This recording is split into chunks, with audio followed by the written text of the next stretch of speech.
feels old at 30, are they old? Is it a reflection of their age, or is it a reflection of their practice, of their routine, of what their lifestyle looks like?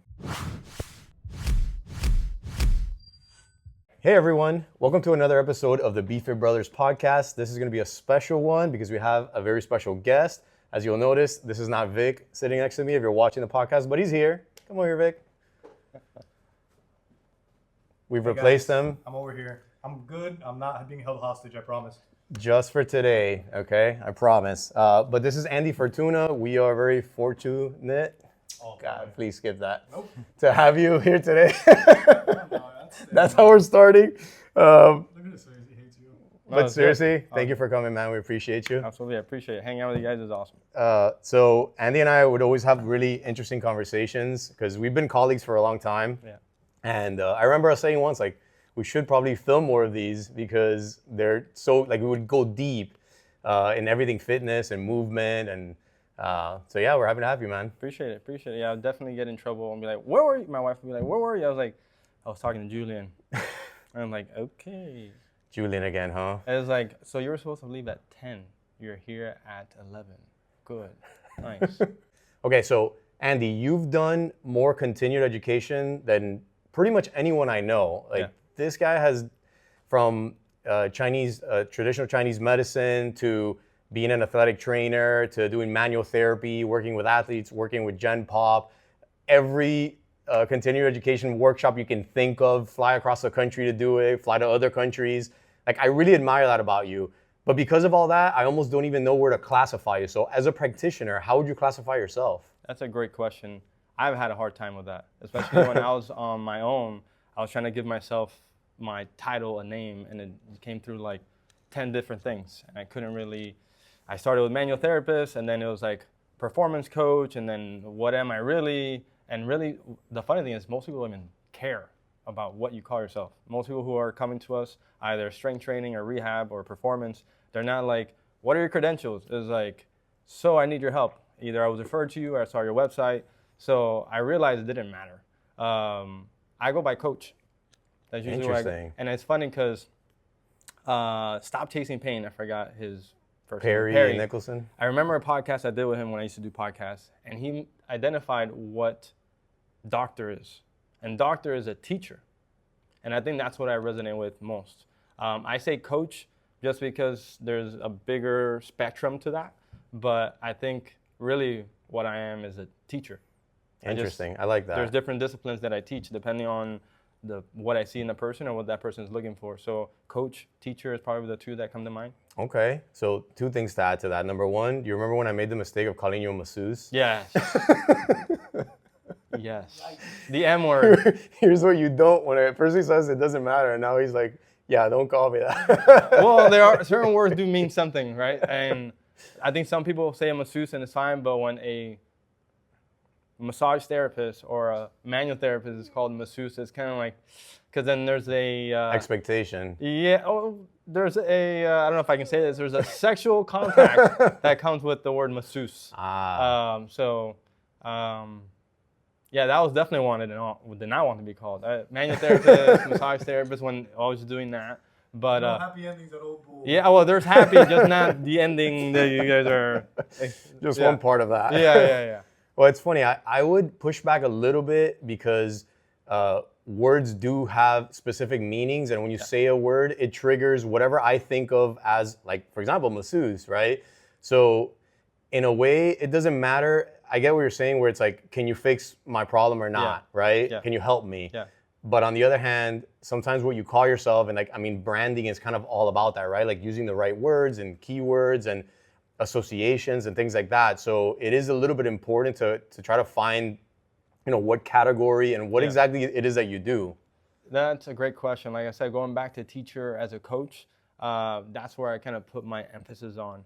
But it's hard because at Old Bull, we work with the spectrum of health, right? Some people come with injuries, some people are some chronic stuff, or some people are just coming in for strength and performance side. So that's a hard question. What do? I help people who have certain issues and guide them through either pain, injury, or strength or performance. I like that. So That's a hard question to Yeah. Well, let me tell you what I tell people about you, because I've, referred a lot of people Yeah. through the years. Just for some quick context, Andy walked into one of our gyms, a decade ago, more than a decade At ago. least. He was just starting his business, and he was just like, hey, these are my credentials, and I have this mobile setup here. Can I just come in and, I think you were doing $1 per minute $1 per of manual minute. therapy. Yeah. And we're like, yeah, absolutely. Like he was bright, he was ambitious.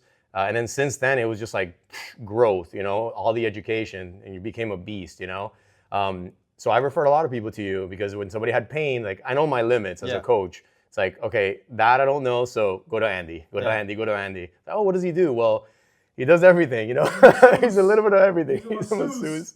And I love the fact that you went into the whole Eastern philosophy and we will get to that later in this podcast because I'm fascinated by that. The bridge between Western approach to movement and healing and then the Eastern, which is very different, and then where you meet in the middle. So I don't want to get there yet. But yeah, you are somebody who can help if you need some manual therapy and that's warranted, manual therapy. I've gone to you many times and we've had more of a conversation. You ask me about diet and you ask me about stress levels and you integrate everything, really. It's like whatever the patient needs, I'm going to integrate. And then you started getting into more coaching and strength training and adding that to your repertoire. And I just think you're somebody that has a lot of tools to get the job done. Most adults, I would say maybe over 30, feel chronically tired, burnt out, stressed, tight. Is it really just the fact that they're over 30? No, definitely not. It's accumulation of what's going on in the lifestyle. So that's a great question. I get this all the time. Oh, I'm getting old, or I feel old. And the saying I started saying is old is relative, right? Because the same person who's 30, you ask another person who's 30 and they don't feel 30. They feel like 25. They're at their prime. Someone who is 30 and maybe has not taken care of their body, or maybe their practice of a routine doesn't really align with the activities they're trying to do. What I'm trying to say is like pickleball is a big one.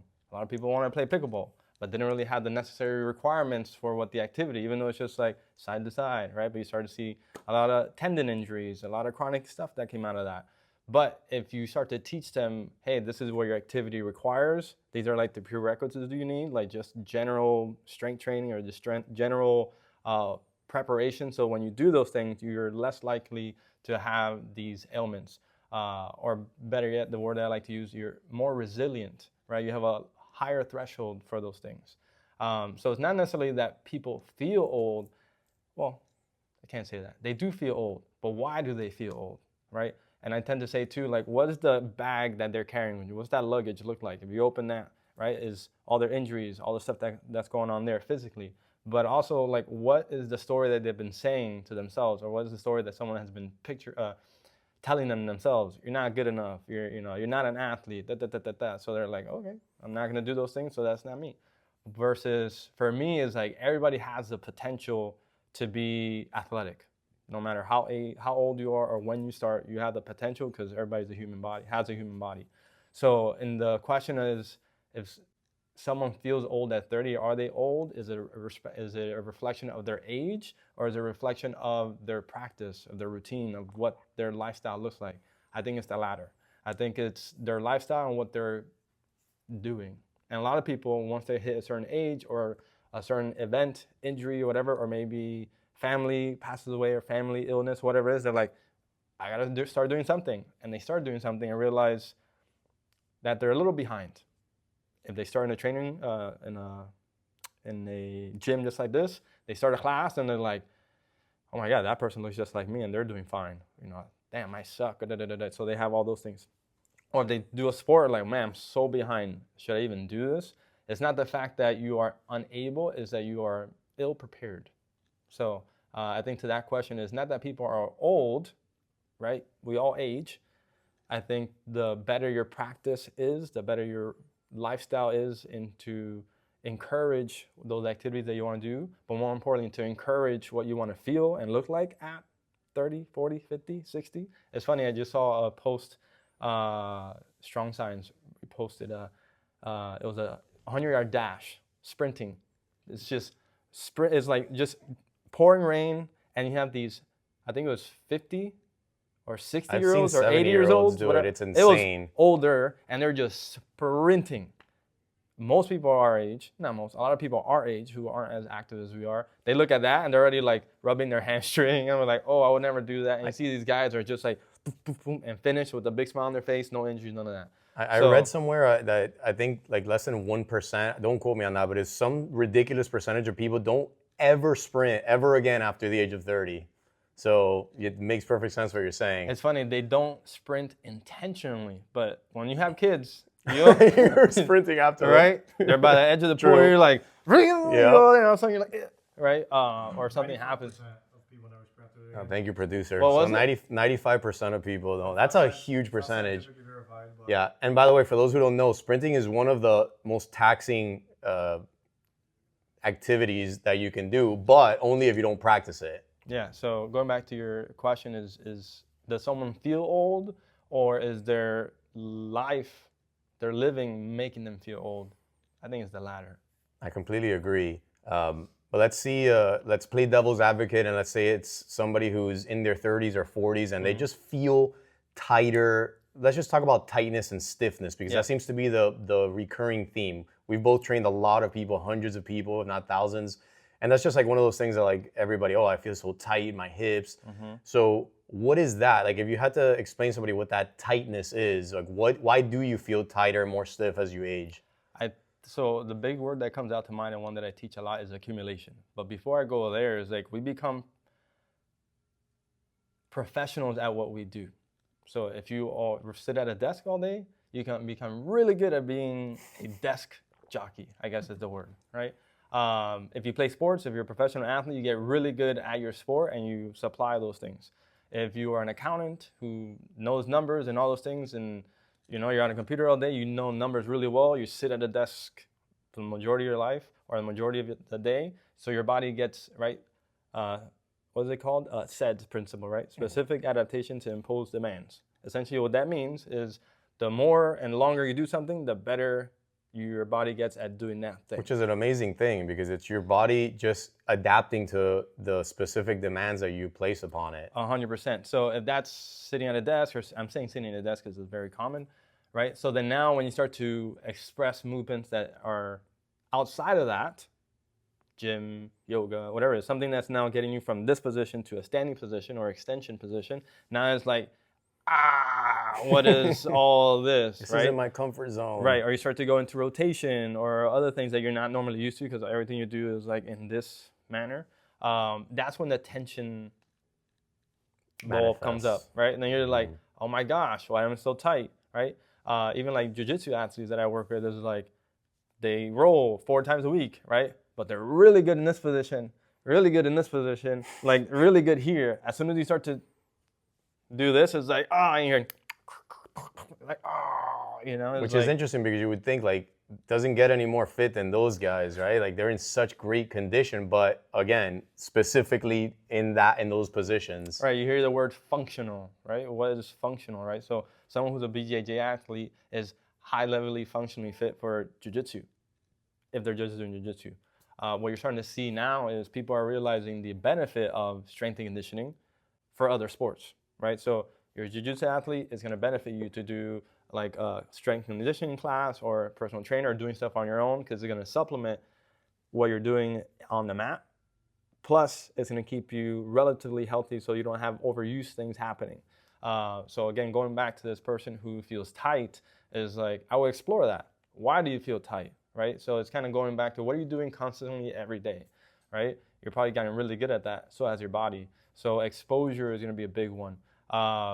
So yeah, it's exposing people to different ranges, different loads, different capacities, and teaching them that whole spectrum, right? Instead of being seated all the time, which is not necessarily a bad thing, but let's teach you how to stand a little bit more, and also how to move in this 3-dimensional way. And also, by the way, let's teach you how to handle load a little bit more. And by the way, that stress that you're dealing with too, we're going to teach you how to do that. And some people, and we might be going towards this way a little bit esoterical, right? But stress is a manifestation of the nervous system, right? So if the nervous system is having a hard time managing whatever it is you have in front, it has certain protocols, certain things that happens naturally.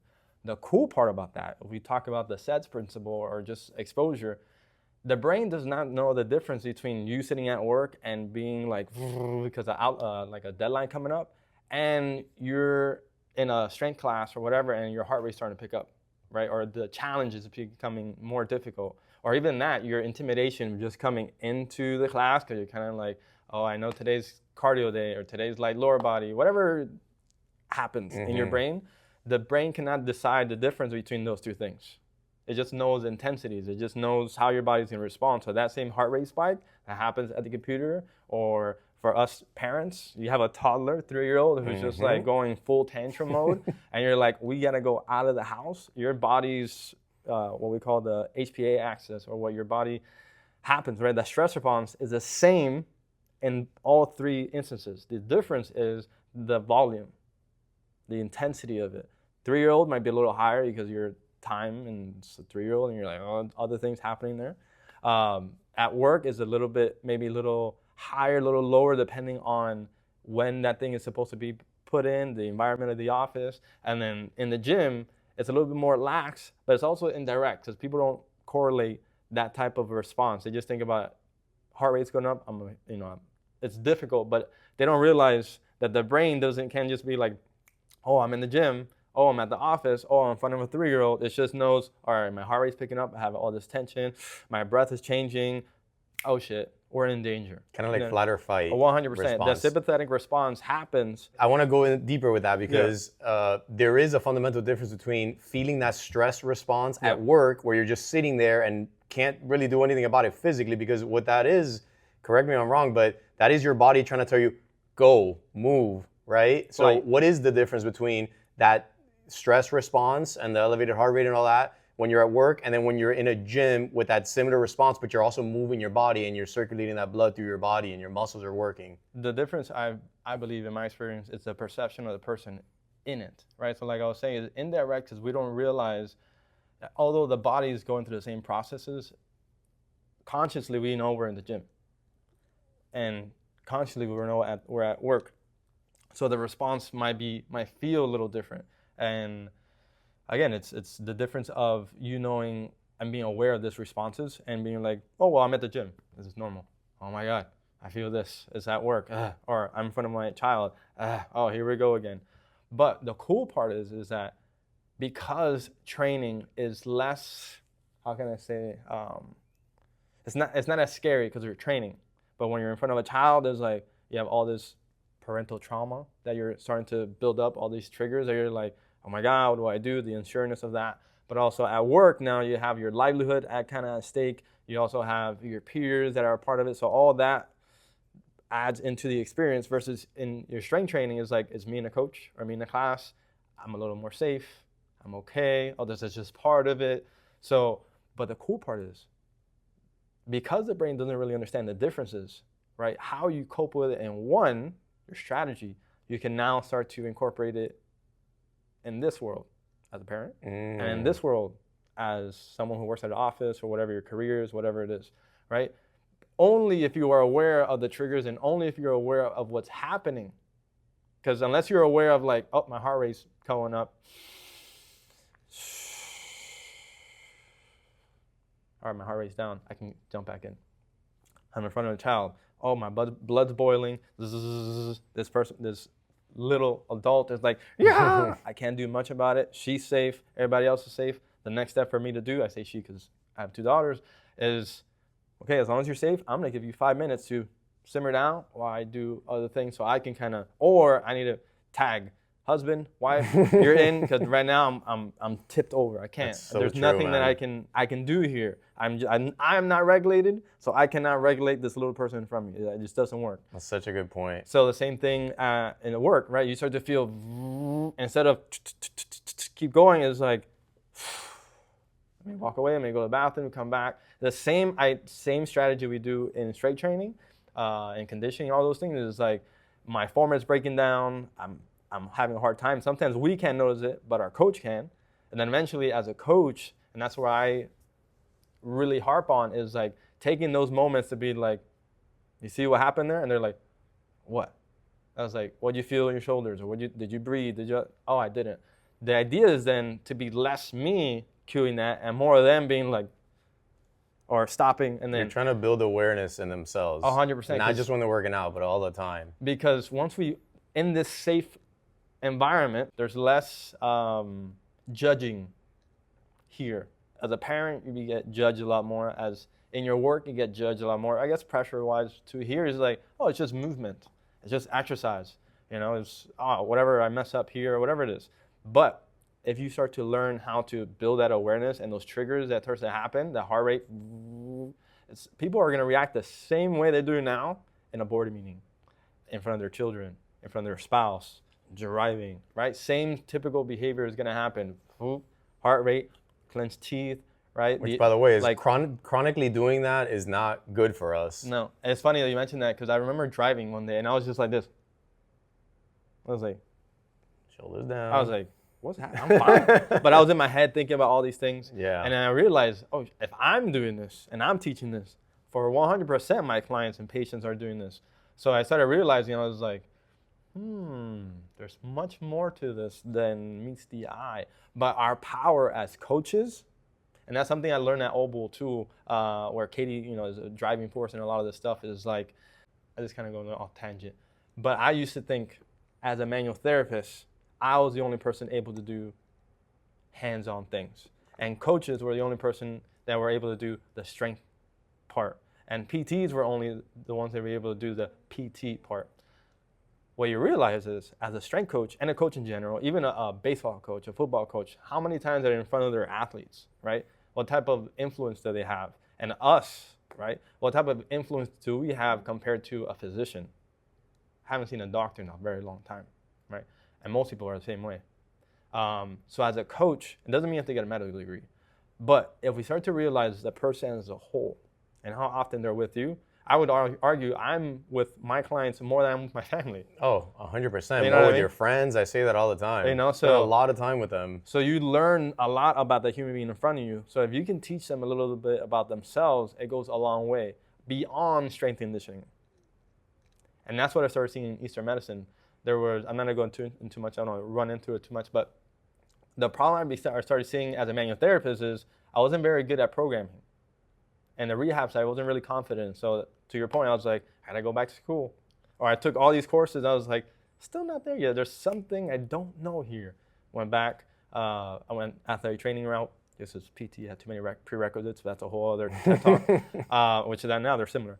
But I went to athletic training. As soon as I was done with athletic training, I was like, I got some of the tools. This is it. And then I started running into a problem. I was like, it's not a soft tissue problem. It's not a sports medicine problem. I was like, something's going on here. And I know this not in traditional PT and traditional model is like, well, you're pretty much okay, so see you later. For me, that wasn't good enough. I realized the amount of, especially at BFit, where it was at Biscayne, the workouts people were doing and what people wanted to do, what I was leaving with them, what they were leaving with wasn't enough for what they were going to face. So I was like, something is left here. So where I did massage therapy, they had acupuncture there. And I was always a big fan of Karate Kid, and I do a lot more martial arts now. I was always a fan. And then I went back to acupuncture school, and I was like, ding. The missing link. Got it. Awesome. So now all those things gave me the picture that I needed to read patterns, but also to teach people what was going on. And even if I didn't know 100%, I could guide them. And sometimes that meant crying. Sometimes that meant talking. Sometimes that meant moving. And sometimes that means soft tissue. Wow. But you got to give yourself credit for having that open mind to, as a practitioner, say, there's something missing here. Because I think one of the biggest problems with our system, the way we do things, whether you go to a physical therapist or like medical system, this whole world of like, I'm in pain and I need, therapy or whatever, is that a lot of people are stuck seeing things through like the myopic lens of what they do. Yeah. The PTs, I can't tell you how many times a PT will be like, your shoulder's fine, go. Now you're off into the world. It's like, try to stay fit or whatever, but I'm not gonna give you a program. Like, you don't know what you're doing. So as you said, it's like, you're not leaving them with the right information and ready for them to not only get better, but for this not to happen again. So you took it upon yourself to be like, okay, there's a missing part here and I'm gonna go explore that and I'm gonna integrate that into my practice. I don't think a lot of people have that mindset? I think I was obsessed. But also I came from injury that was devastating in my junior year of high school. I couldn't play the entire year. I was like, what? Like, I thought I was doing everything right. And obviously I went through sports and I saw the different avenues that was missing too there. I was like, this is good, but could be better. This is good, but could be better. What are they doing that, so I started seeing those elements. So when I came back, I was like, there's a lot of stuff that are missing here. Now it's gotten better. Now strength training has gotten a lot better. The PT world has gotten better. Health is still the whole other thing, but now the eye has been open. So now it's like, I know what's out there. When I first started with my table, it's like I would go into these gyms and be like, I know I can help you. Like, just come over here. I'm like, it's only, you know what? Forget $1 a minute. I'll do it for free. Come over here. Plus, it gave me opportunity to experiment in a sense. It'd be like, is this stuff that I'm learning applicable? Oh, wow, great. Go for it. And then it came the whole business side of it, which is a whole other story. A whole other animal. But yeah, to your point, there was roadblocks that I was getting to, and it wasn't a this is impossible. It's just I didn't have the necessary tools to teach this person, for me to understand. I knew where I needed to go. I just didn't know how to get there. So that's where I found these different disciplines, but not only different disciplines, different teachers, these different coaches, different perspectives. Where I was just like taking it all in. Yeah, just taking it all in, and just when I needed something, I would use this. When I needed something, or if I didn't know, go over here. So and tell me what they said. Let's explore that, like keeping it in as simple terms as you can. Like, let's say you're talking to just like the average person, not a practitioner. Yeah. What would you say is like a school of thought of like Western approach to fitness and health versus Eastern? Like, can you give me that dichotomy? Like, how do they differ? Yeah, so I'll give you the branches of what I know as traditional Chinese medicine, which is what I studied. There's 4 branches. You have Tuina, which is soft tissue. You have acupuncture, which is the needles. You have herbology, which is nutritional, right? I'm giving you kind of the equivalent. Okay. And then you have Qigong, which is exercise. Which, what I realized, right, what I started noticing in all these disciplines, they all move to the same thing. So I gave you the 4 branches of TCM. Now let me give you the 4 things that I've had to study, or I wanted to study. The first one was kinesiology. That was my first bachelor's degree, boom, boom, boom, boom. And then once I finished that, I was like, well, while I'm figuring this out, I can really quick for the uninitiated, they may not know what kinesiology is. Kinesiology is exercise science, or sports and fitness, or biomechanics, one of those. I don't think it's no longer called kinesiology. It actually is. Barry University just changed their major from like exercise science to kinesiology. Yeah, so that was my first entryway. Actually, take that back. My first entryway was as an athlete, which most of us at some point did sports and were like, oh, if I can do this and make a living, I'll do that. Anyway, so it was kinesiology, and then I went to massage therapy, and then I went to athletic training, and then I went to, which was acupuncture was my last thing oriental medicine. Those 4 things. All 4 of those things point to one thing. You want to know what that is? No idea? So I'll kind of dial it in. Massage therapy, basically you want to get to the person to move freely. Tension, less tension, move freely. Strength conditioning, kinesiology is movement performance. And acupuncture, or oriental medicine, our goal with that is to get someone to move their chi freely. And outside of the woo-woo side of things, is how can I get someone's nervous system be so safe and so calm that they're not restricted in the choices they want to make, both in movement or life. Because sometimes it's not necessarily a movement thing, it's like a mindset, lack of a better word. All 4 of those disciplines, movement. The goal was movement, always. That was like the string that kept coming up. I did massage therapy, but the goal was to get this person to move with less pain. Athletic training was like they had like a serious injury, and I was rehabbing them to the point where they can do their activity or their movement at the highest level. Then you had strength and conditioning. Is like, how can I get this person who is moving to move better and maybe increase their ability to impose demands, movement. And then acupuncture, oriental medicine. Most people look at it as acupuncture. As a Chinese medicine practitioner, because I do practice Tuina Qigong, is my goal is how can I get this person's system to be so calm so that when they move, they have no resistance there. Does that make sense? Yeah, absolutely. There's still going to be tension. There's a difference, right? You see when people do Tai Chi or or Qigong. What I realized, I thought that was an energy practice. It is to a certain extent, but the myofascia correspondence to that is huge.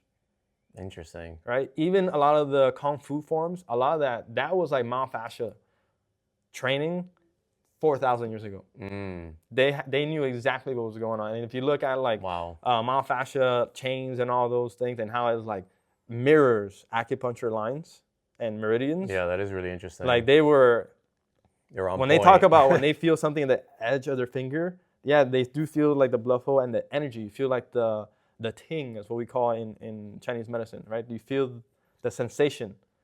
The only way you can feel that sensation if shoulder, elbow, wrist, and fingertips are free for me to feel that.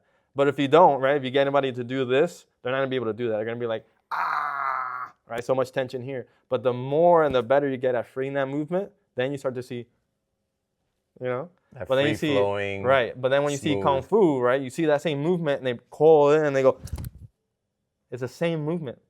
But now they're using that coil, right? That tension, almost like rubber band.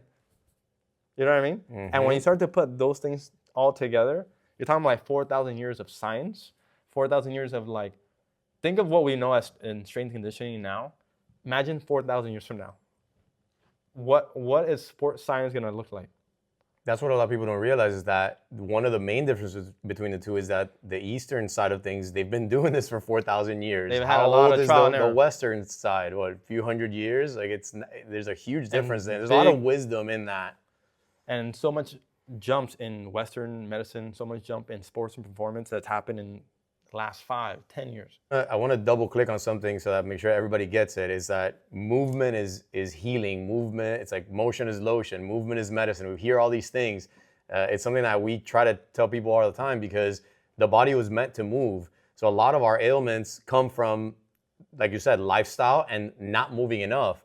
So this is when I said that there's a problem in our system, in our healthcare system. One of the problems that I see is that you go to the doctor because you're hurt and they'll tell you, oh, don't move, don't do anything. Don't pass your knee over your toes. Yeah, let's just like put a boot on this or whatever it might be and then don't move. And I always have to explain to clients that the reason they tell you that is because they don't want you to make the problem worse, but not because you shouldn't move. You know Ido Portal, right? I do. So Ido Portal tells a story in a podcast where he dislocated his finger or something broke his finger and is like, he's not a like go to the hospital kind of guy. Obviously he's very out there, but he went to the hospital and they told him like, oh, we're going to put it in a splint and keep it on for 6 weeks. He's like, nah, took it off the next day, started doing like end range type of stuff with it. Long story short, 2-3 weeks later, he was already doing like handstand push-ups and all that stuff. Like he healed himself through movement. So I'm not telling anybody to go out there and not go to the doctor or like try to fix their own injury, but it is a little bit of a mismatch where this isn't understood by the average person that movement heals. We get a lot of back pain. My back hurts. Let me not do anything. Let me like not exercise, not walk, not do anything. It's like they just don't get it. There's 2 parts to that. So the fear or the apprehension of movement is very real. And in cases as a coach or a therapist or rehab provider, we have to take that into consideration. But it doesn't tell us not to do that. It just teaches us how to find an entry point that the patient feels comfortable with.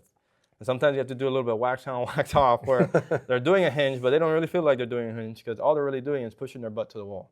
But to them, that's a lot because they're like, because a lot of the conversation that's happened is they look on Google, they look on ChatGPT, and the doctor says, don't bend. Cool, how are you going to use the toilet? Yeah, exactly. How are you going to I dropped my pencil on the floor. Well, guess I'm not picking that up. So a lot of that is like the education on, hey, here's what's going on for the most part. Here's what you have to do. You have to move. Like, unless you're going to be like this, you're not. But it's not an option. Here's what we can do, though. We can find an entry point that you feel comfortable with. And then the other aspect that we were talking about with doctors is like, yeah, I think practitioners have a lot of the accountability on it, but so do patients and clients. I think what happens is, so our medical system, as of right now, is like 15 minutes per provider. They're seeing one doctor seeing multiple people. Even the best provider can only have maybe 20 minutes, and they have to be really good at coaching their clients on what not to do, what to do, what the next steps are, all in 20 minutes, which is hard for us in an hour. So that's a lot to handle. Now, put into the fact that this patient doesn't want any of that. It just wants a pill, and I need to get back to work. Fix my problem. Yeah, I don't care. Diet? Move? What you want me to go walk? No, I don't have time for that. I have 2 kids at home. I need to cook. I need to go. Give me medication and see you later. Part of that is what the conditioning has been forever, right? We have really wonderful commercials depicting really happy, smiling people with a medication. Only and then, in the U.S. And then it's like heart disease, kidney disease, the stroke, and all the while, the people in the background are like, I'm looking at random like, things. oh my God. Anyway, so there's a lot of conditioning happening to that whole process. So it's not all the practitioner and it's not all the provider. But we do have eyes, we have ears, we have choices we can make, right? We have resources at our disposal now, sometimes a little too much, right? But Dr. Google. Right. But the doctor is doing their best. What the patient is doing their best, you get the best outcome. The doctor that's doing their best and understands maybe I'm not the right fit for this, or hey, I've reached my limit, go see, Julian at BFIT, or hey, you need some PT or rehab or whatever it is, go talk to Andy at Opal. So that it's a combination of things. For sure. It's not just, yes, the healthcare system sucks, but that doesn't mean all doctors suck. No, for sure. Everybody goes into coaching, and here's what I tell people, is no one wakes up, for the most part, and be like, I want to make people addicted, or I want to make as much money as I can and screw everybody else. Or, you know what, I'm gonna make this medication to kill people. No.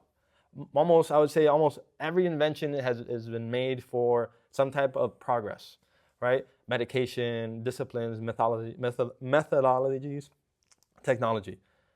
Doctors who, even myself, someone who goes into the medical field, into the strength field, is like, how can I help people? How can I make a difference?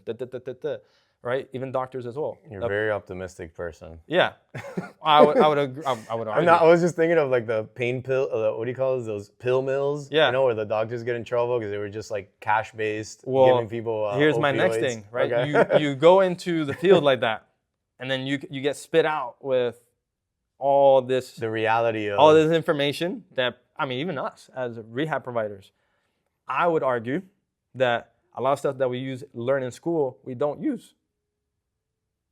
Rehab, strength coach, take out that everything you learn in the book, a lot of that you don't use. There's a difference between theory and application. There's a difference between research and what happens in real life. Well, the magic happens when you blend the two. Whatever you learn in theory, how can you formulate that to work for you and work for the person in front of you?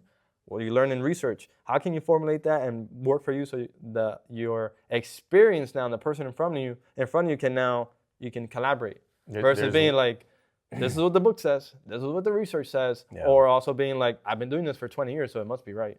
Yeah, that's the ideal situation, is the blending of the two. But I just wanted to also add, like, there's a third element, which is just human nature, right? A lot of it is like profit, being 100%. Motivated by profit, right? And that's where things can get a little sketchy, because it's like, do I really need that prescribed, or are you getting some sort of kickback, or do I really need this treatment, or is it just so you can build my insurance more? I know that sounds cynical, no, it's true. But it happens because 100%. We're human, and if you're making more money doing something, you might even convince yourself that this is really what the patients need, but really you're doing it because it's making you a lot of money. 100%. That same vein of the human, whatever you called it, is that the patients themselves want the get quick thing, like you said. Exactly. They don't want to go to rehab. They don't want to go every week. It's hard work. Exercise. It's hard work.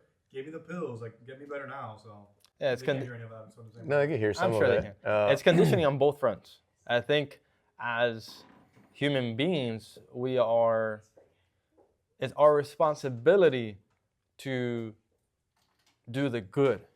Oh, 100%. You know what I mean?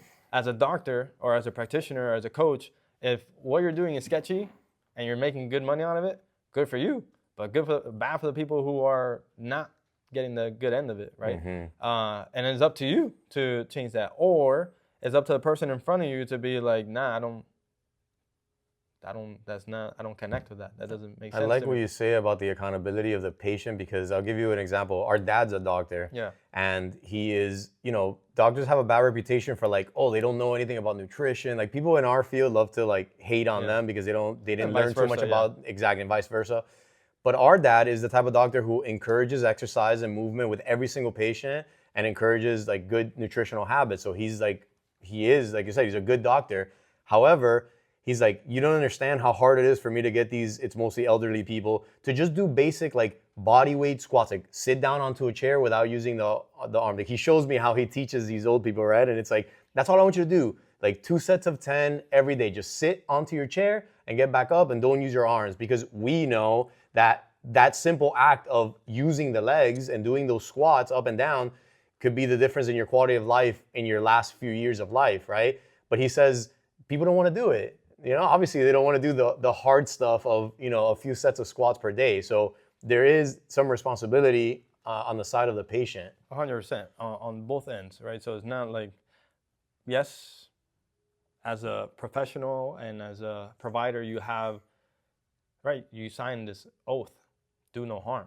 That's like the first thing, right? And even as a coach, is like safety first upon anything. Do not injure. Right, that's number one thing. I think getting lost in the success goes both ways.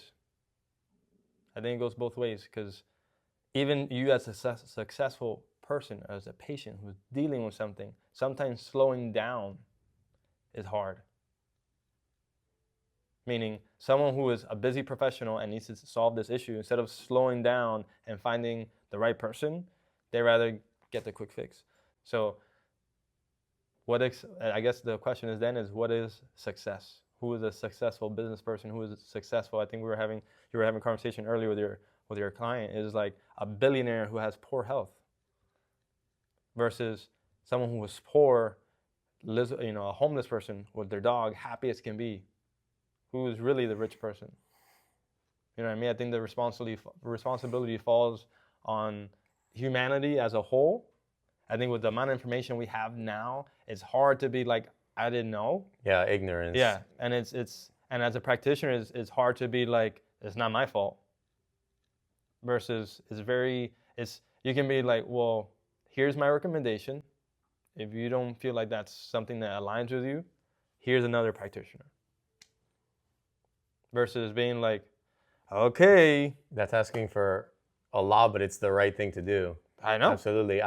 We often, we run a gym for a long time, and I'm big on when we have our trainers meetings that like we take extreme ownership for a lot of things. A lot of things, let's face it, are out of our control. Like you walk out of the gym, what you eat and what you do outside of here is out of my control. We can try to guide you as much as possible, but we still, like, if we have a fitness challenge or something and the results aren't as favorable as we'd like, I still like to take responsibility, because how could we have helped them better? How could we have persuaded them, or what tools could we have given them, instead of just saying, which a lot of shady trainers do, where it's like, oh, you didn't lose weight? That's on you, buddy. I gave you the diet, I gave you the workouts, you just didn't do it. Yeah. And you know what? People feel bad about themselves because like, oh, he's right. I actually, like, it's on me because he gave me all this thing. And it's like, you should probably take a little bit more responsibility for that as a practitioner. You know what I've learned, which is a really interesting, I learned through myself, and then I realized that through clients, is like, the better my practice became,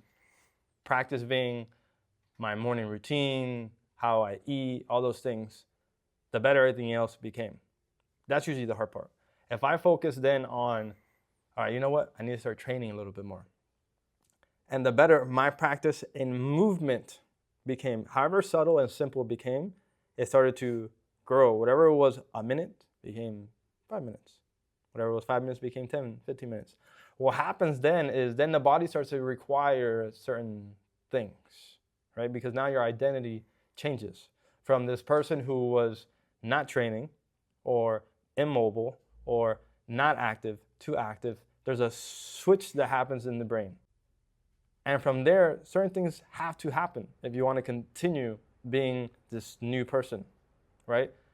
The way you speak, the way you walk, the way you eat, all that needs to change.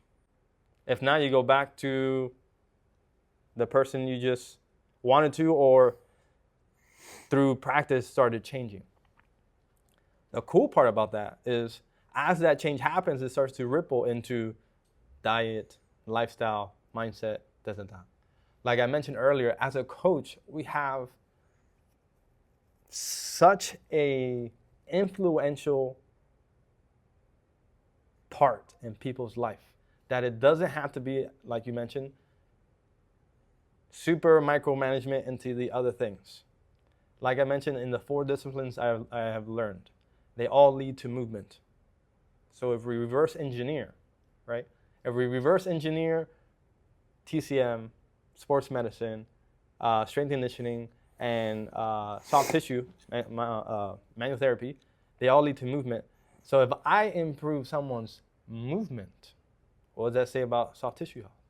What does that say about joint and other performance things? What does that say about their ability to resist injury?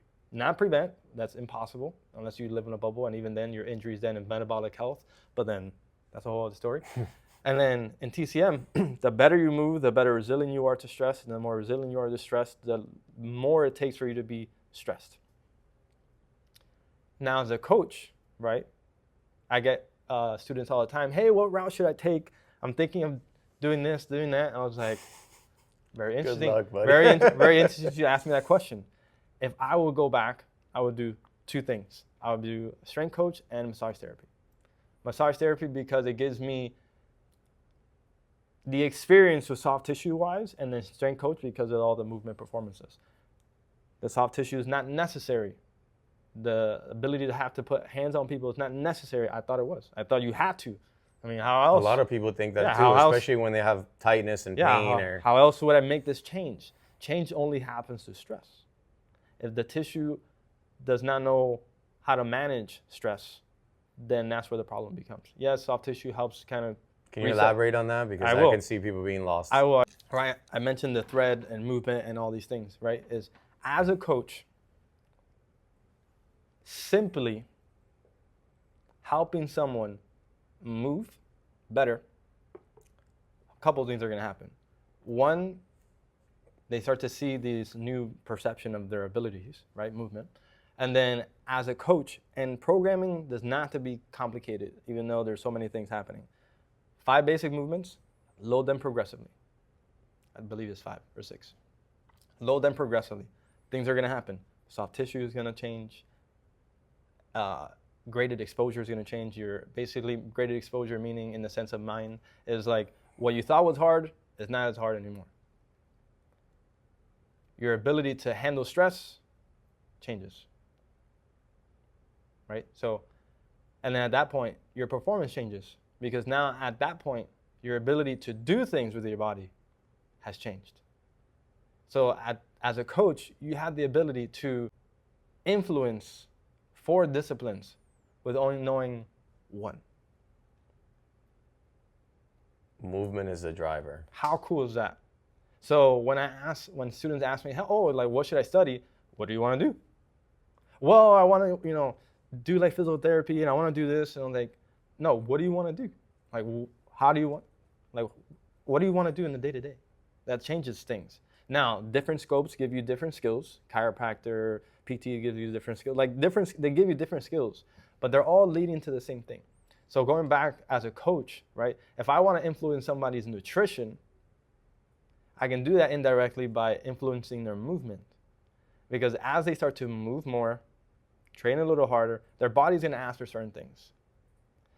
And it's cool because even that willpower of like, I really want that sugar, I really want this, but for whatever reason, my brain is telling me this meal, it's just dopamine hit. But this meal right here, I know if I eat that, I know now that if I eat that, I'm going to feel different. I might still go for this. I'm feel like crap.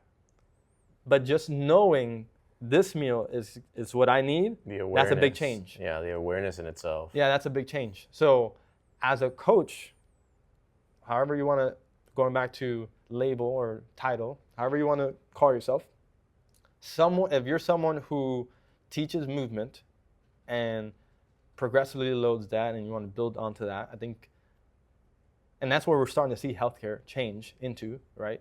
Doesn't mean we don't need doctors, doesn't mean we don't need physicians. In Chinese medicine, right?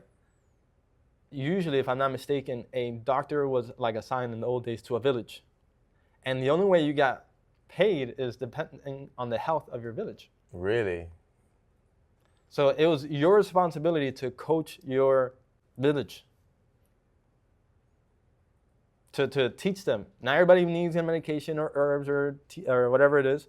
They're gonna need what they need. Hey, like your relationship in your pod, it's not good. Let's talk about that. Hey, you're having this knee issue. What are you doing in the fields that is not productive? Depending on what they need. Which right? means that the practitioner was well equipped in more of a holistic worldview, not just the way it is here, where it's like, I'm just a foot doctor. I'm not gonna ask you about nutrition. I think if you look at it that way as a coach, if you look even at BFIT, if you look at your village, kind of like how you were mentioning, the challenge is almost a representation of our coaching and our tools and our resources. Yes and no. Because also it's at the mercy of the person who is using those resources, right? But if we take the accountability at our end, if we can make it as simple as possible to take care of all these things, or take care of this one thing that ripples effects into so many things, that's when it starts to happen. And then obviously adding community and all those things, accountability, is just rocket to the fuel. So I think as doctors, providers, coaches, if we start to look at our village health and look at how we can, in the simplest way, change or coach, and look at it as, if I can help them change this one little thing, how would it change this, and then this, and then we can eventually talk about, hey, what are you eating for dinner, right? But the cool thing is now they're receptive to this. Now when you ask them, hey, what are you eating? What's going on? Oh, versus in the beginning, it's like, oh, no, I'm eating good 3 times a day. So you start to build this, I guess, trust with the person.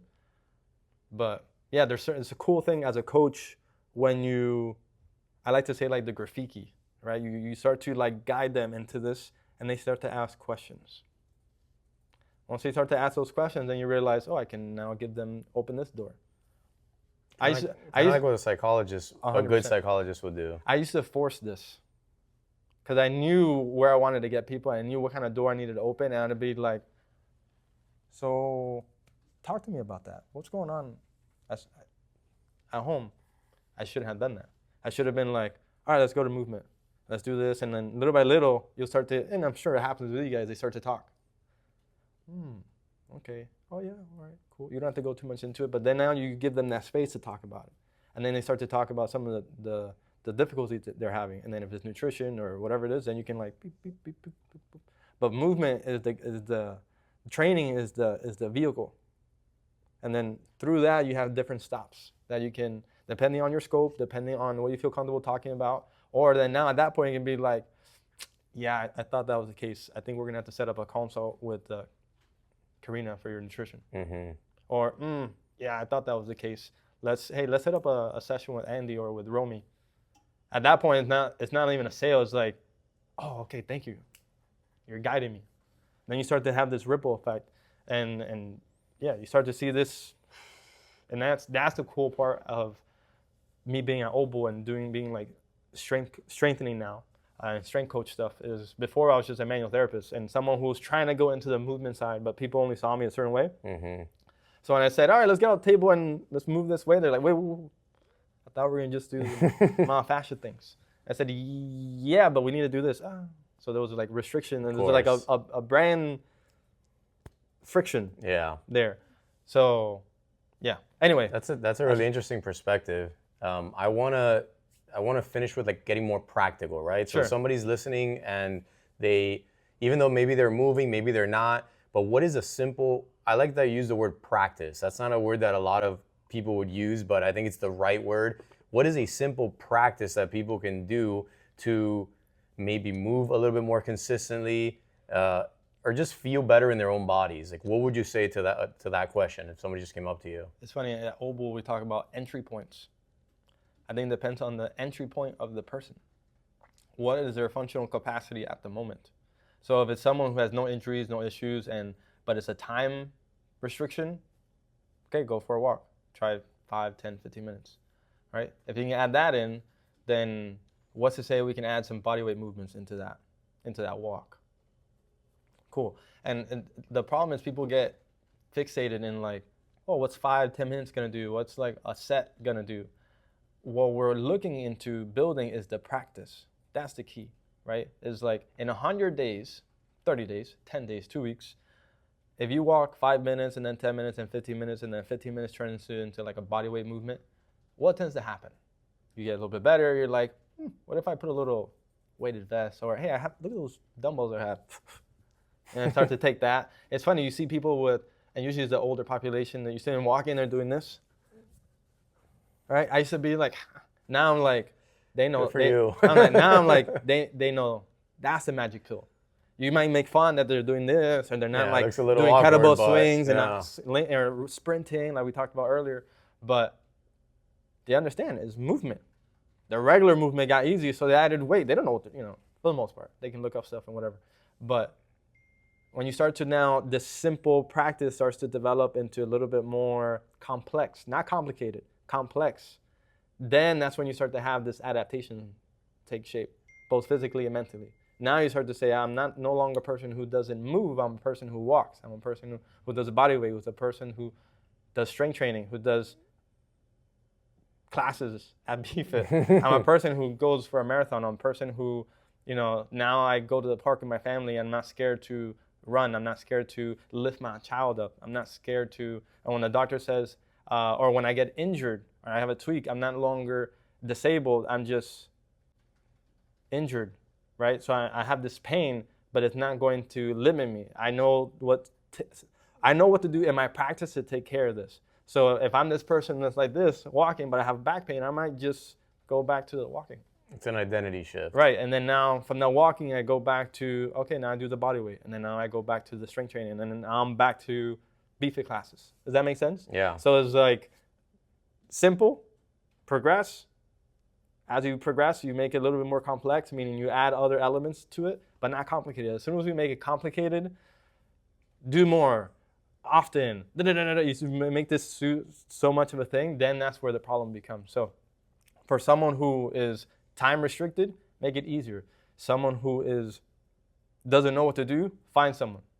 Someone who has some ailments or stuff like that, find someone who can find you an entry point.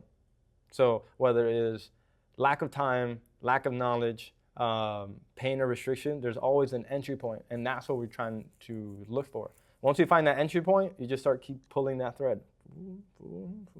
I think one of the issues there's two issues, but one is that it takes a certain level of awareness just to know where you're at, right? So what most people do from my experience is they just say, here's my problem. I don't feel comfortable in my body anymore when I look in the mirror, or my knee really hurts.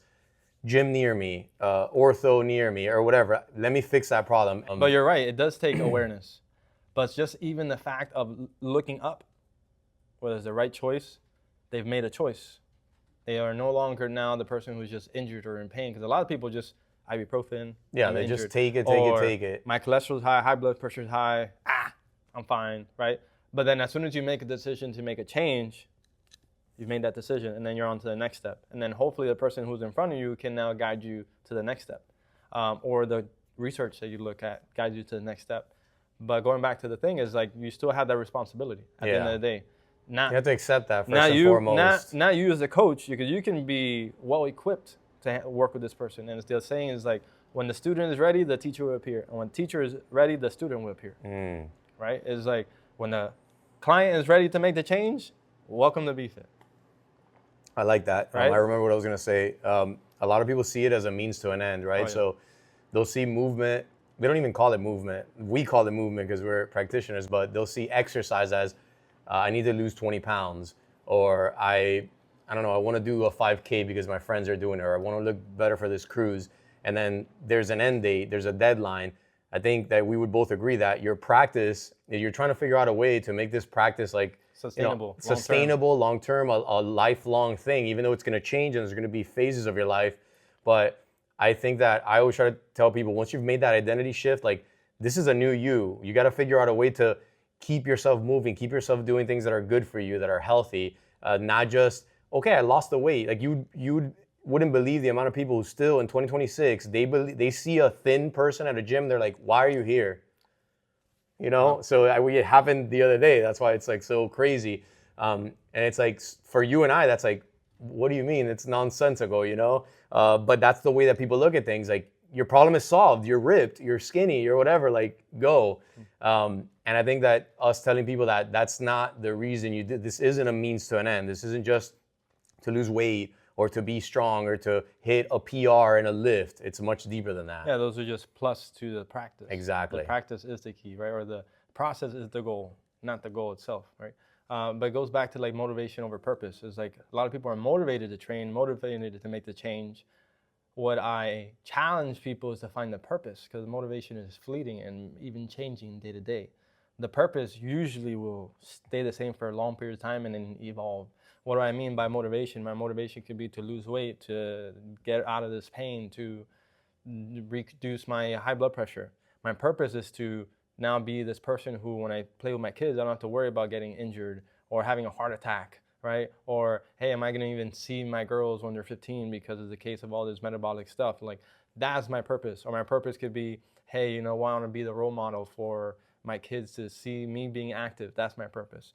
Or my purpose could be, you know what, I want to be stronger than I was when I was 20. Or, you know, my purpose is to be whatever it is you choose. The motivation is going to be fleeting, because, like you said, as soon as you lose that weight, you don't have that motivation anymore. Once you get that PR, what's your next motivation, right? Or your motivation could be your children in the very beginning, but the purpose becomes, I want to be the healthiest version of myself. That purpose is always evolving in a sense. And essentially motivation could always be in itself changing too, but motivation could be a Kickstarter, but 100%. Purpose is deeper and it keeps you going. 100%. And going back to movement is like what you said, what we'll find is people who have those goals and they go through this process and start to refine their practice, then they realize, oh, cool, I did that. What's the next thing? I got to that goal. What's my next thing? That's they realize usually how it goes. And they realize is like, I just want to get really good at being here. But also then you see the community, like it feels good to be here. Like this is, and I get the comment is like, you get addicted to feeling the way you feel after a workout, or the way, like when you miss a week because you're on vacation, you're like, ugh, Dad, I don't feel as good. And then you come back, you're like, not starting again, but it's a little bit different. And going back to awareness, once you have that awareness of what your body can do and what it feels like, it's almost like when you are sick and you're like, oh my God, going to the bathroom sucks, blowing my nose. And when you're not sick, you're like, oh, I can breathe, I can sit down, right? Same thing when you're like this person who was immobile, in pain, you know, mindset was not as confident. And then you become this person who can move really well, who's not in pain. And when you are in pain, you have certain strategies to take you out of there. And then at the same time, now you're this healthy version to you. Like, it's very hard to go back to the other version. And when you start to kind of shift that way, you're like, nope, here's my practice. Oh, this is 1, 2, 3 things that I'm not doing. Let me make sure. Is it a time thing? It might be a season in life where out of the 5 things in my practice, I can only do 3. I do these 3 really well. And I could be training sometimes. Like right now, I usually train 3 times a week for 20 minutes. That's 1 or 2 sets. That's insane. That's what you can do right now. But that's what I can do. Yeah. You know what I mean? And what people don't realize is it's not what you do, it's how you do. And at what intention do you do? Because the better intention you have behind your practice, that's where you get the best results. Because sometimes it's like, oh, I'm going to train for 30 minutes and trying to cram all these things. Or sometimes like this week, I only trained twice. Because yesterday I was supposed to train. We had a team meeting. It just didn't work out. Instead of cramming it in, I was like, cool, I'll just take it easy. You know what I mean? So it's like taking all those things and just making it simple. So keeping it practical. Keep it simple. Right? Find something that you enjoy or you find that it will help you. Keep it simple, and you're slowly progressing week by week by week.